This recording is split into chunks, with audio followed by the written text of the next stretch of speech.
Are you guys Cuban American or like from American? Cuban American Cuban parents. Cool. Do you consider yourself more Cuban or American?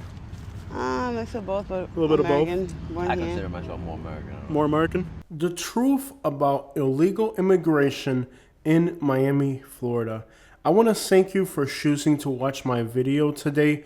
I have really worked very hard to bring you guys one of the most elaborate and detailed videos that I have put together in a while. Even if you don't have the chance to watch the entire video, I recommend you add it to your watch later list and at another moment, watch the entire video, because what I'm putting together for you is a lot of information that you need to know about Miami. There's a lot of ignorance, misunderstanding, and outright malignant misinformation about Miami, Florida. Just 40 minutes ago, somebody made this comment on our YouTube channel. I feel like more than 50% of the entire population of Miami are illegal immigrants, but I saw absolutely no ICE activities. Nothing is happening in Miami. People still insist on Spanish as the official language. Please make a video about Miami.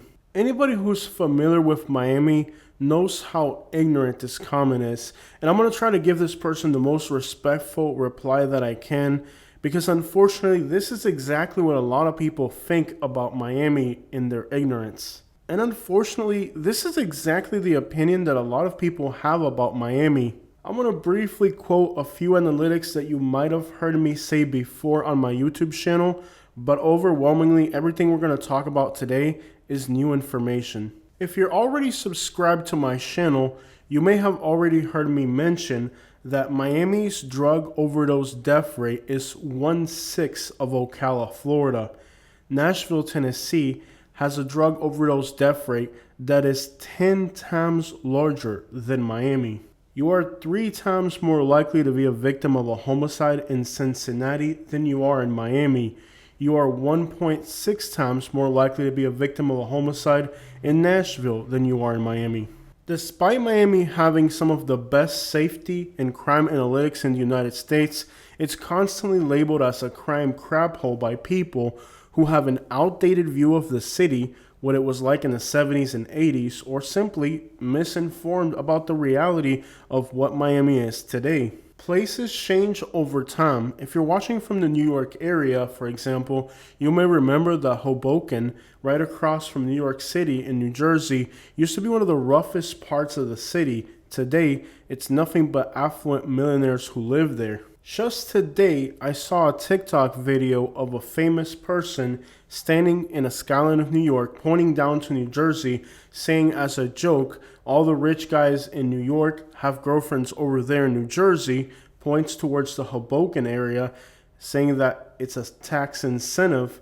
Thus, many of the rich people from Manhattan are now living in New Jersey, or quote unquote have a girlfriend in New Jersey, so that they can use it as a tax purpose write-off or an incentive for tax purposes. Thus, places that in the past had a bad reputation can actually become the go-to place for millionaires. The number one thing that wealthy people want from a place they live is safety. If Miami wasn't safe, the money would never be there. That is the number one requirement of anybody with money for a place to live. People who are wealthy are not going to live in a dangerous city. When you look at Miami compared to other large cities, it is significantly safer. But we do have to answer this person's question. And I did a lot of analytical research, and I'm really excited to share with you guys what I discovered. To get familiar with Miami, the first thing we have to do is understand its demographics. Everything in orange is Hispanic, the blue areas are white, the areas in green are going to be African American or black, in the case of Miami mostly Haitian, and the little specks of red here and there are Asian communities. Now, Miami-Dade County is roughly about 70% Hispanic. There's a good population of wealthy whites along the coast, and the poor area of the city, the northwest, is predominantly black. There are very affluent Hispanic areas, like where we are right now in Miami Beach. The largest Hispanic group on Miami Beach is Mexican. Many wealthy Mexicans kind of dream about living on Miami Beach, and it's featured on music videos and social media, and it's kind of become a thing for wealthy, affluent Mexican nationals to want to live in Miami Beach. And just like there are wealthy Hispanic areas along the coastline and nice suburbs, there's also some Hispanic areas that are kind of scary. We'll look at that later on in the video. Let's start to learn some new information that I've never shared before on our channel. We'll jump back real quick to the race map. You'll see that overwhelmingly most of the orange areas are Cuban. There's an area in the center of the map, that's Dominican Republic. To the north of that in green is Haiti. On the islands, there's a lot of South Americans, as well as way in the southwest corner. You can see on the west side, there's an area that has a lot of Nicaraguans. Venezuelans have the Doral area way on the northwest corner. And you can see that there's Mexicans on Miami Beach, Cubans, most of Miami, and Hialeah. Right there, those triangles are all Cubans as well. That is kind of the general idea of the nationalities that exist in Miami. The largest ancestry in Miami is Cubans with almost 1 million. About 50% of the Cuban community in the United States is in Miami-Dade County. Over 1/3 of Miami's population is of Cuban ancestry, roughly 36%. So roughly about half of Miami-Dade's Hispanic community is of Cuban descent. Now, I've never lived in Miami, but I've worked in this little area of Miami a while back. The company that I was working for at the time opened up a new branch in Miami, and they asked me if I wanted to go open a new store, and I was absolutely excited to do so. I will say that I loved that time period of living in Miami. I even made the deal with the owner of the company that in order for me to open a new store, my wife would have to come with me. And we spent about 3 weeks or so living in Miami, and it was actually pretty cool. What we enjoyed the most was the Latin food, and what we disliked the most was the congestion and angry drivers. Our traffic would have been the most dislikable aspect of working in Miami. Miami is easily one of my favorite cities in the United States, and I've probably spent about 100 days of my lifetime here. So while I haven't technically lived in Miami, I'm very familiar with the city. And being of Cuban birth, I really feel at home in Miami. As you guys may know, the Cuban Adjustment Act of 1966 allows Cubans a legal pathway to become U.S. citizens. As recent as January 22nd of this year, the U.S. Citizenship and Immigration Services website has updated information on Cubans looking to become a U.S. citizen or to enter the United States legally. Information has been updated on vaccination requirements. This new update is not a restriction, it's actually an easing of requirements for people who are unvaccinated to be able to enter the United States from Cuba, not having to have vaccination records.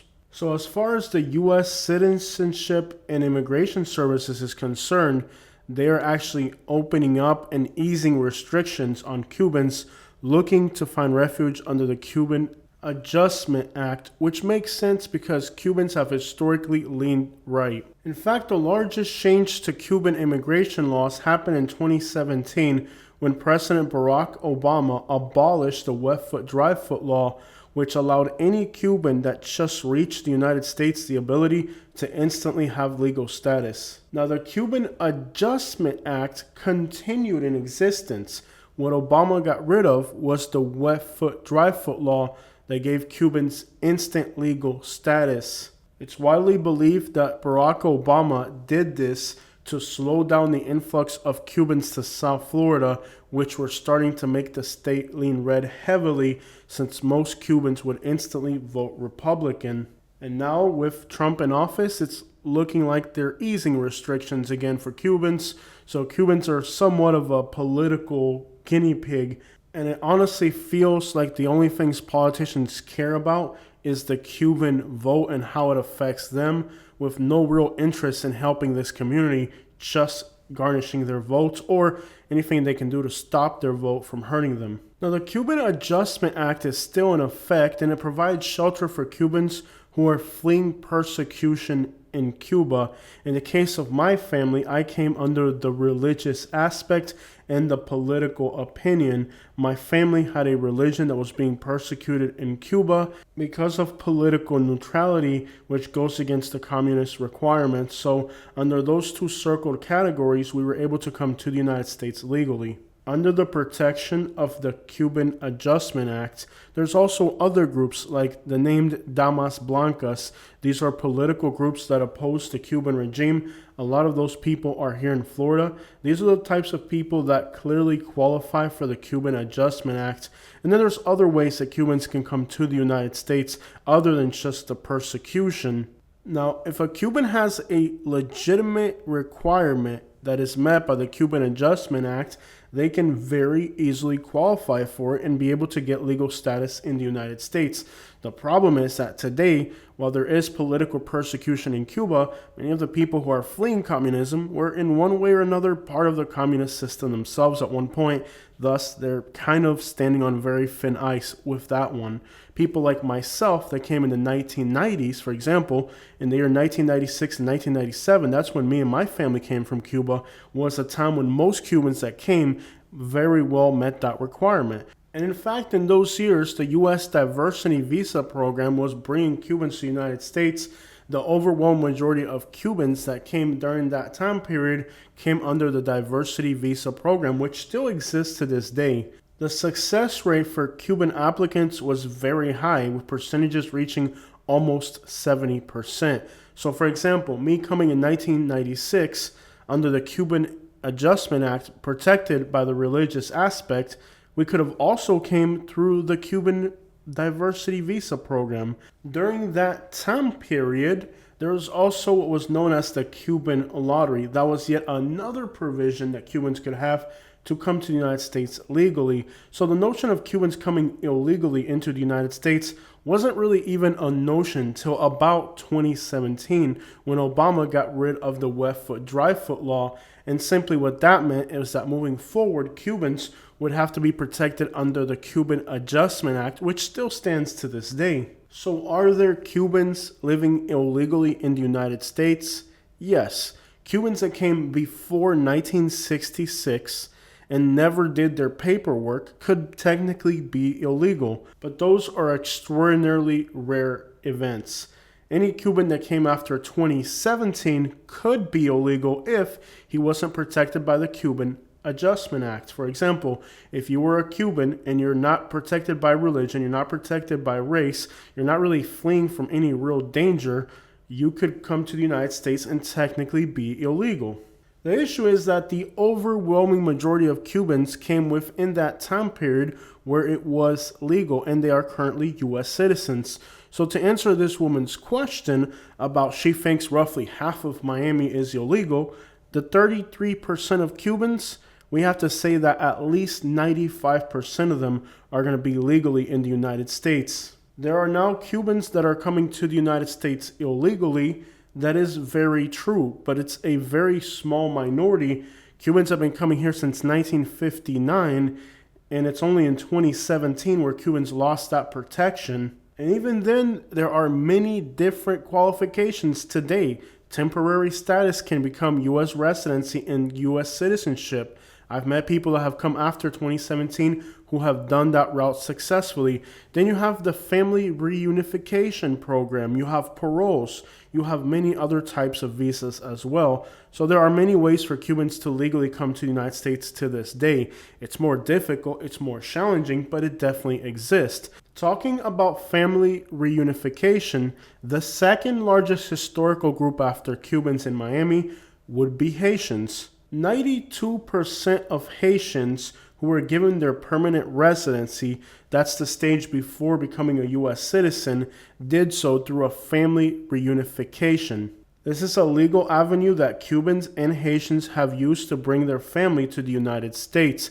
In the last few years, there's been a delay and a backlog of family reunifications as people have kind of abused the system and the system has become ineffective. But again, these are recent changes. Right up until these recent changes, this was the fastest avenue. Haitians in particular used this the most to bring their family members to the United States. There are two historic communities in Miami-Dade County, Little Havana and Little Haiti. These are the two immigrant enclaves of the city. In the case of Haitians, about 50% of the Haitians in the United States live in the state of Florida. As of February 2024, there were 850,000 Haitians in the United States. 680,000 of these Haitians are born in the United States. 1.5 million Haitians have parents living back in Haiti. So we understand that overwhelmingly in the case of Haitians, most of them are legal. Over 2/3 of Haitians are already naturalized U.S. citizens. Oh, papa, ça passe. Recently, 235,000 Haitians have received what's known as a green card or permanent resident status. And then you got travel visas, you got student visas, you got the temporary protection status. So the overwhelming majority of Haitians that are in the United States right now are legal. Now, sadly, almost 60% of them are on welfare, which is almost double the national average. Oh, papa, why you paresse voler, papi? Now, on the opposite end, 48% are homeowners. So that's very good for coming from one of the poorest countries in the world. So when it comes to Haitians, it seems like they're kind of split down the middle. About half of them choose the EBT route, voler, paresse. Oh yeah, papa, you voler, and you paresse too. But you also can't knock the hustle of the other 48%, nearly half of Haitians who are some of the hardest working people in the United States, coming from one of the poorest countries in the world, to have a homeownership rate that high, considering it's a relatively new group of immigrants, is kind of admirable. So I guess with Haitians, it's kind of split down the middle. Now the Miami area has well over 300,000 Haitians. Roughly 5 or 6% of the population here is Haitian. In English, Haitian. That means that based on the analytics we just resumed over, if you include student visas and family visas and all the other things that are out there, the overwhelming majority of Haitians are going to be legal. It's only a very small percentage of Haitians that ain't got their papers right. So the Cubans are overwhelmingly legal. The Haitians are overwhelmingly legal. To answer this woman's question at the start of the video, who is illegal in Miami? It's about the same percentage as anywhere else in the United States. In fact, to find out who these quote-unquote illegals are in Miami, I had to do some pretty deep research. So these are the nationalities that have the most illegals living in the United States, for a total of about 12 million. Out of all these nationalities, the only group that really has a visible presence in Miami is the Dominican Republic. So in a minute, we're going to leave the Haitian hood and hop on over to the Dominican hood and see exactly what's going on there. Now, there are Mexicans, Salvadorians, and Guatemalans in the Miami area, but then again, they fall under the same criteria of most of them are there for legitimate business purposes and are legal. In the case of the population in Miami Beach, those are very wealthy people, so you would assume they got their crap together. Florida City and Homestead has somewhat of an illegal Mexican population, but again, it's been established for so long that at this point, the overwhelming number are going to be legal, and those illegal are going to be very small. Keep in mind that Miami-Dade is predominantly Cuban in that area, and Cubans are not really fond of illegal immigrants themselves, considering that most Cubans are legal and that most Cubans vote Republican, to just kind of give you somewhat of an idea. In fact, for illegal immigrants coming into the United States, the city of Miami is kind of one of those no-go cities because it seems that Hispanics are actually more racist against immigrants than Americans in many occasions. I mean, let's not forget that Miami is a city that votes red.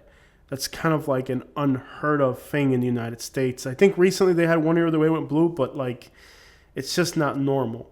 The only other large city that went red was Jacksonville, Florida, and for the first time they flipped blue. So it's just kind of give you a rough idea of what's going on here in Miami with illegal immigrants. But people are ignorant, they're racist, they're backwards, and they just assume that everybody who's Hispanic is illegal. And this lady here is showing a superb level of ignorance.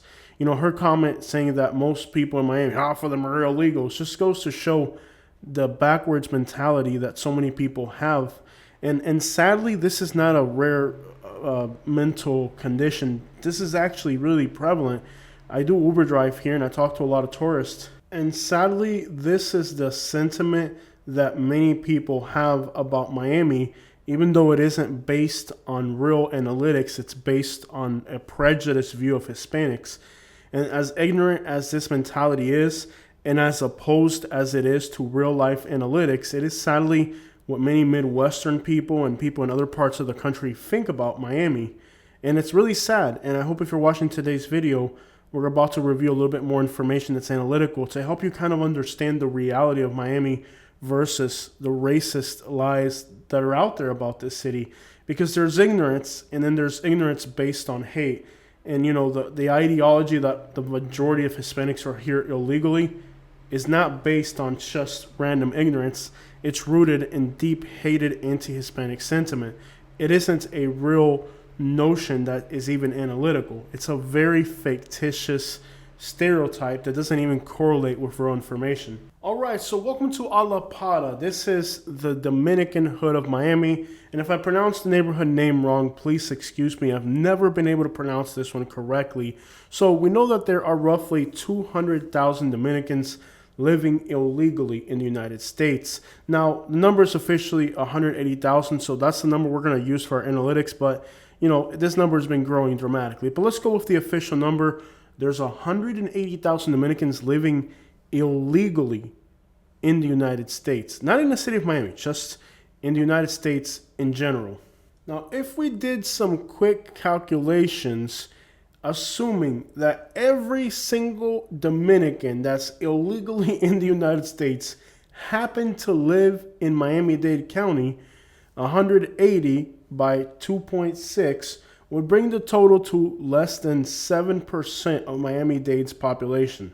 So even if every single Dominican in Miami was here illegally, it would only amount to 7% of the county's total population. And we of course know that that's not the case. Now keep this number in your head. 180,000 Dominicans are illegally in the United States. Now similarly, there are 2.4 million Dominicans in the United States. So 18 by 240 means that 7.5% of Dominicans are illegal. So what would 7% of 7% be? Less than half a percentage of Miami-Dade's total population is undocumented Dominican. So 7% of 7%. Now I do want to add a logical conclusion that in Miami, the Dominican community is a newer community, so they're more propense to have a larger percentage than the average, and that Miami's Dominican community is also the furthest south, which means that for people leaving the country illegally, it would be a logical destination. So we can assume that realistically that number in Miami will be significantly higher, but as a general idea, my point being it's an insignificant number. Now, just like Haitians, there are some analytics about the Dominican community in the United States that are a little unsettling. For example, Dominicans are more propense to incarceration than any other nationality. Tigueraje, ¿qué es lo que es? Oh, pero es un tigre bacano haciendo su diligencia, buscándose su... Pero tú no ves que tú estás en Miami, tú no estás en Santo Domingo, mi tigre. I mean, really, this isn't a stereotype. This is analytical. Too many Dominicans come to the United States to live outside of the law in general. We're not just talking about legal status. If there's one stereotype that an immigrant community definitely does not want to fit, is that of somebody coming to your country to break the law. And analytically, no other nationality is more propense to incarceration than Dominicans. And that's why Dominicans end up getting deported so often. It isn't that there isn't legal ways for them to come here. It's that many times before they get the opportunity to even become a U.S. citizen, they're already getting deported porque andan en el tigueraje. And it seems that the case for many Dominicans isn't that there isn't a legal way to come, isn't that they didn't come here legally. It's despite the fact that they are here legally, they still manage to get deported because they're drawn to the streets. There's a lot of Hispanic ancestry in the Miami area. In fact, Cubans are the largest group, but they're not the only group. You have Puerto Ricans, for example. Now, they are U.S.-born citizens. Now, Puerto Ricans are U.S. citizens, and they speak Spanish as their native tongue. So in the case of this woman coming to Miami and being upset that they're speaking Spanish, these are U.S. citizens by birth, and their native tongue by birth is Spanish. What's the problem with that? After all, you are in the state of Florida. You're not in New England. The Spaniards had grandkids in Florida before an English-speaking person ever touched foot in New England. The Spanish were here way before the English. Many of the people here are native speakers of Spanish, even though their birth is by U.S. citizenship first. So what is your problem with Puerto Ricans who are U.S.-born citizens speaking Spanish? They're Americans by birth and they speak Spanish by birth. What's your problem? If you don't like it, don't go to Miami. Not all Hispanic ancestry is propense to illegality. Take Puerto Ricans, they're U.S.-born citizens. When you dive into Chileans, Spaniards, and Argentinians, what you're going to discover is that their income analytics far surpass the American average. In the case of a Puerto Rican who lives in Miami, they don't have to learn English. They're a U.S. citizen and they were taught Spanish as their first and native tongue. And I doubt that this woman who thinks 50% of Hispanics are illegal know the difference between a Cuban or Puerto Rican. So maybe she was looking at some Puerto Ricans who are U.S. citizens by birth and Spanish is their native tongue, and she's assuming that they're here illegally. Because, based on her assumptions here, it doesn't seem like she knows the difference between a Cuban and a Puerto Rican. I'm a Cuban, and sometimes I can't tell the difference. To my Americans in the Midwest and in other parts of the country that come to Florida, we speak Spanish. This isn't New England, it's New Spain. If you go to Maine, you know what they speak in Maine? They speak French because they're next to French Canada. In Texas, they speak Spanish first as a language, even though they're American citizens. So you may live in a part of the country where only 3% of the population is foreign born, but here in Florida, most people aren't from here. And if you think that you're going to come to Miami and tell people that they can't speak Spanish or think that everybody's illegal, you're seriously out of line. The police officers here are Cuban. If somebody were to, she said, why isn't ICE doing anything? If you brought ICE to Miami, if the people, what do you think they're from? In Miami, do you think they're going to be from Wisconsin or from Iowa? What do you think the ICE agents in Miami are going to be from? They're going to be Cubans, Nicaraguans, Colombians, Venezuelans. You really think that they're going to bring ICE agents from Iowa to Florida? No. They're going to be Cuban Americans, Venezuelan Americans. And that's it. And we're out. This is the Miami Police Department here. You notice how they shook hands the way Cubans shake hands and they kissed each other? What does that tell you? These police officers are all Cubans. So, the ignorance of this woman's comment is that law enforcement, ICE, everybody here is Cuban. You really came to a place where even the police officers and the immigration agents are going to be Cubans or Hispanic in some sort or another, right? It's so ignorant. But unfortunately, this is the mentality that a lot of people have. I mean, it's surprising. When I Uber drive and I talk to people and I ask them what they think about Miami, the things that I hear are so far from the reality. They're just so lost. And this is the type of disrespect that we have to deal with as a Hispanic community in the United States. And then a lot of people say, you're liberal, you're woke. When have I ever said anything that supports those ideologies? And the crazy thing is that I came to the United States because my family was being persecuted for our religious and political views that contradicted the communist regime. For me to be labeled as a communist when my family stood up against the communists, when 99% of people in Cuba bowed down and submitted to the domination of this dictatorship, my family was one of the few people that came under the provision of this act for religious persecution, which was one of the few legitimate reasons that this law existed. The vast majority of these Cubans come over here saying that they're fleeing some type of political situation, when in reality, they were in Cuba supporting the communist regime until yesterday.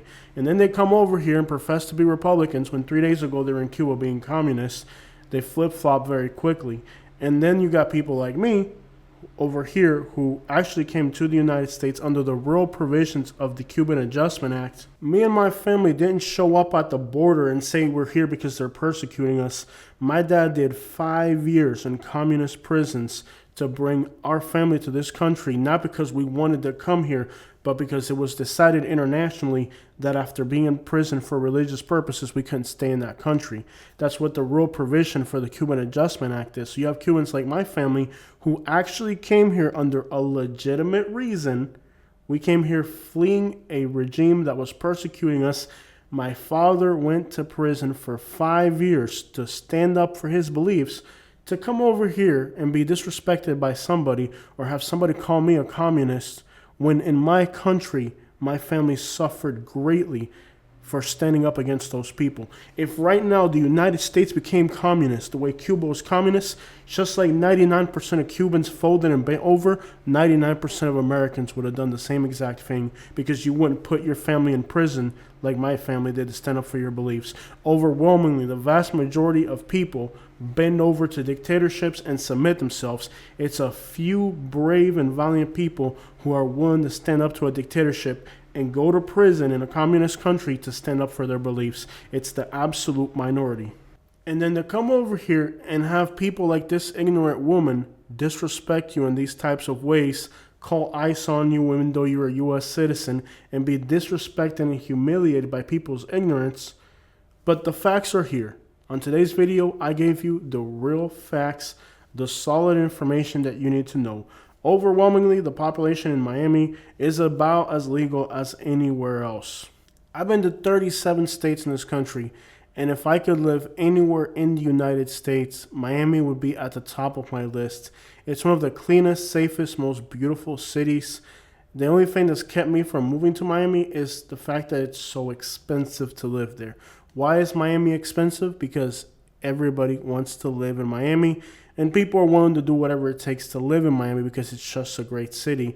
Despite the fact Miami being one of the greatest cities in the United States, when people visit Miami, instead of seeing the good things that Miami has to offer, they have their preconceived, backwards, ignorant notions like this woman here, who apparently went to Miami and assumed that everybody there is illegal, when in reality, the overwhelming majority of people there are legal. Probably the percentage of illegals in Miami is about the same as anywhere else. Now, over the last few years, things in Venezuela, Dominican Republic, and Haiti have got really bad. So these are new and occurring changes, but that doesn't mean that the overwhelming majority of people in Miami are illegal.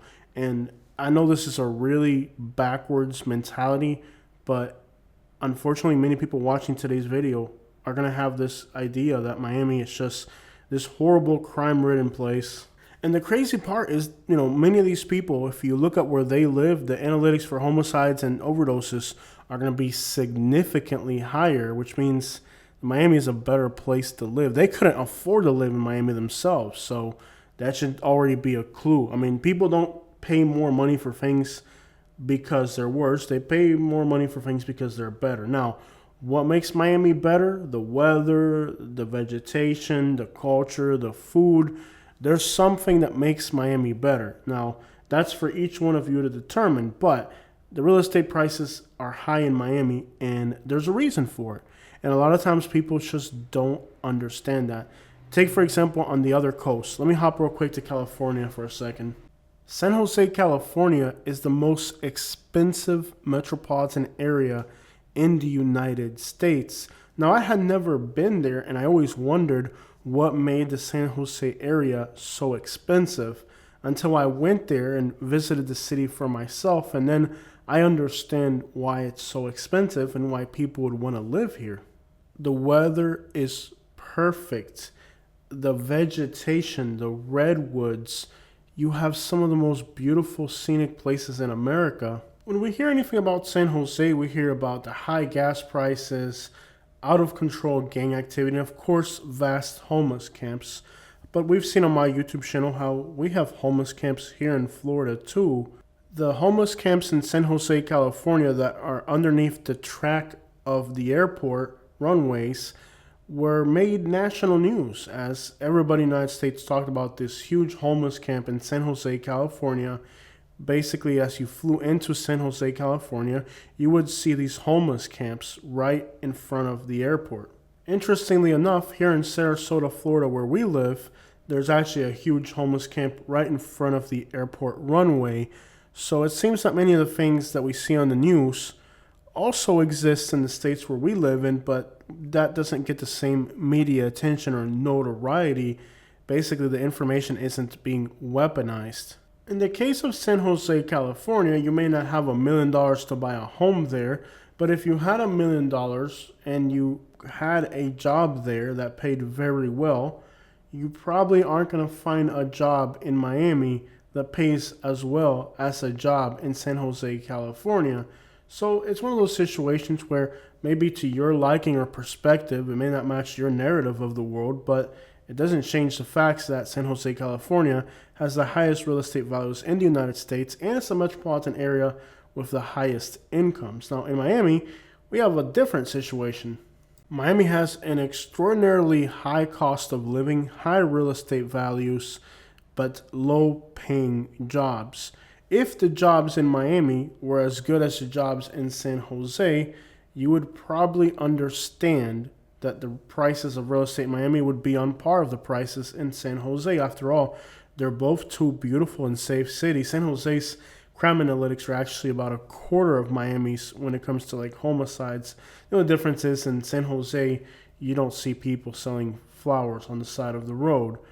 And that's the thing about Florida. We have California prices practically at this point, but we have Alabama salaries. And the situation with jobs in Florida isn't exactly a Miami problem. It's more of a Florida problem, but it manifests itself in Miami the most. For a lot of people, going to Miami can be a huge culture shock. And if you're coming from a place where everything is pale, uniform, and exactly the same, a place as different as Miami can definitely be a little off-putting.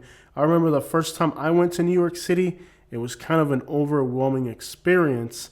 But you just have to go back again with an open mind and try to understand it a little bit better. Of course, any city the size of Miami is going to have its good and it's going to have its bad. Miami is the hip city that everybody wants to live in. San Jose may have better jobs, but when it comes to culture and vibe, it can't compete with Miami.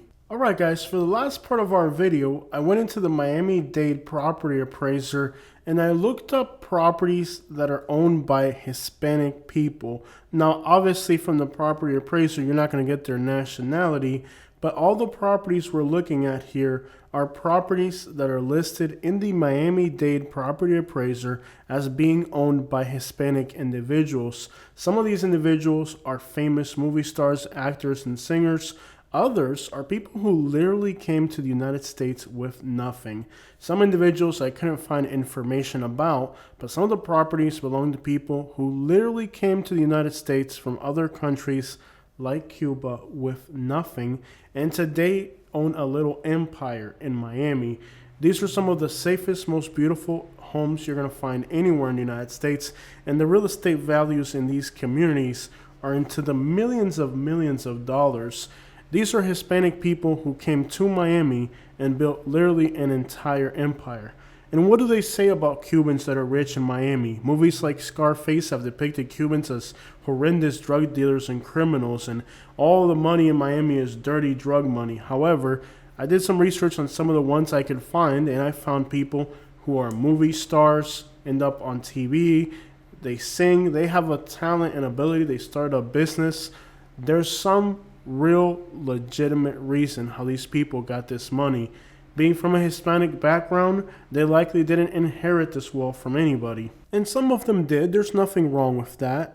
The point being that many of these individuals I did research on, I'm not going to dox them or anything like that, but I did my research, and as soon as I saw the names, I knew who they were. There are people who, sure enough, started off in entertainment, in business, and today have acquired a little fortune in Miami and own real estate into the tens of millions of dollars. The reality is that there are some very successful people that migrated to Miami from another country, are U.S. citizens, and have done very well for themselves in the United States. But it's very unfortunate that many people, like this person here we're talking about today, are too ignorant to see the beauty and the majestic city that Miami is. Venezuelans, Cubans, Dominicans, Haitians, everybody has came to Miami brought their cultures with them. And I do believe there's a lot of American culture in Miami as well. Miami is a very American city. It's one of the most American cities that exist. Just few people really give Miami a fair shot. And if they come here, a lot of times they come here with a level of ignorance. They've been brainwashed by the media in their home states. And when they come here, all they see is the illegals and where's ICE to put a cap on this place. And they fail to realize that, the United States isn't one pale place like where they live back home. The United States is a beautiful and diverse country. From New York to California to Florida to Texas, every state has its own identity, its own culture. And in the case of Florida, Hispanic culture is endemic to Florida. Spanish was the first language that was spoken here, and it will be continue to be spoken here. Even when you say the word Florida, it's a Spanish word. Little Havana used to be the heart of the Cuban community, but today the Cuban community has moved on to some better suburbs, and Little Havana has been taken over by Central Americans. It will always be Little Havana, the heart of the Cuban community historically, but today demographically it's a little bit different. There's a lot of people from Central America here that are making the new Little Havana their Little Havana. In South Miami, there's entire neighborhoods of wealthy Hispanics who have carved out a piece of Miami and made it their own. Unfortunately, not every person who comes to the United States finds material wealth. Many times they end up in poor neighborhoods with extraordinarily high crime rates. Little Havana is one of those areas that today is plagued with crime. The Dominican neighborhoods of Alapata is another area that continues to be plagued with crime. Historically, Miami's Hispanic community has never seen homelessness, but unfortunately over the last 3 to 4 years, homelessness has become so common in the United States that even the Hispanic communities are starting to see homelessness. Many of the people who do come to Miami illegally and do not have a permit to work find themselves panhandling on the streets or selling flowers in the middle of the roadways. And this is just a problem that is facing many American cities. People come to the United States illegally are going to find that Miami is a very difficult place. The overwhelming majority of people in Miami are illegal, and those who make the journey to Miami illegally are going to find that it's a difficult place to exist. They're going to find themselves literally having to sell fruits on the side of the road because in Miami, if you're not documented, life is definitely not easy. For those who choose to not learn English or choose to come to Miami illegally without a work permit, they're going to find themselves literally selling flowers and vegetables in the middle of the road because Miami doesn't provide these people with an opportunity. It's hard enough for those who are documented. Those who are undocumented are going to have an even more difficult time on the streets of Miami. The Cuban community isn't spotless. They're known for staging car accidents. Insurance fraud is a huge thing in Florida. And unfortunately, the Cuban community has gained a reputation of scamming, frauding, and engaging in large-scale theft operations. Many people come from Cuba and within a short period of time are living a lifestyle that is even difficult to obtain for people who've been here for a long time. Unfortunately, for those who refuse to learn English or came from Cuba with very little intentions of integrating into the United States, homelessness has become a huge issue for the older Hispanic population, particularly those who didn't learn English, didn't save any money. They thought that they could live in the United States the way they used to live in Cuba, that the government would take care of them. And unfortunately, they're finding out that homelessness is now their new way of living. And homelessness among the Hispanic community has been a growing problem in Miami that's starting to become somewhat alarming. It's really sad to see so many elderly people on the streets, and that's the saddest part about it. It's people who came to Miami, worked their entire lives, and today have nothing to sit back on because they lived paycheck to paycheck the entire time they were here. I learned in the brief time that I worked in Miami that even knowing English, Spanish perfectly well, I can read and write both languages. It's an extraordinarily difficult place to make a living. And that is why you see so many things in Miami that you may not see in other places, like people selling vegetables in the middle of the road. Simply, there are individuals who do come over here and refuse to make their lives better by learning English. They just kind of settle into Miami, are okay with the notion that they're never going to learn English. And well, Life in the United States continues to get more expensive and more difficult, and those individuals, particularly those who came to the United States in an advanced age and were not able to create a little nest egg for their older age, are finding out that now life in Miami as an elderly person with a disability is very difficult. And again, this is a growing problem that we're starting to see in Miami, and it's a nasty situation. On top of that, the state of Florida is one of those states that helps the least. So the prospects for these people in this situation is definitely grim. I'm not going to sit here and tell you that Miami is this perfect city that doesn't have any problems, because that's not realistic. Every city has its problems, but few cities have the allure that Miami has, one of America's greatest cities.